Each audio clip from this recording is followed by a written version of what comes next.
কই আমি তো রেডি বাবা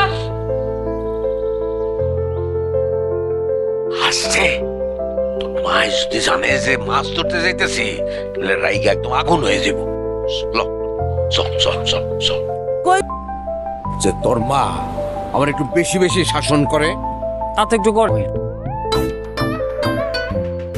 তোর কি ধারণা যে আমি এটার প্রতিবাদ করতে পারি না? তা তো পারোই না এই যে চোখ রাঙে না এটা আমার না দিয়া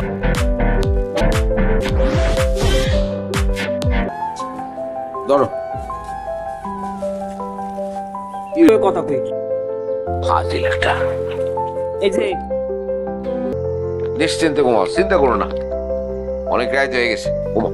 আর থাকা হবে না, চলো চলো যাই, চলো আসো আসো আসো। কই বাবা কোথায়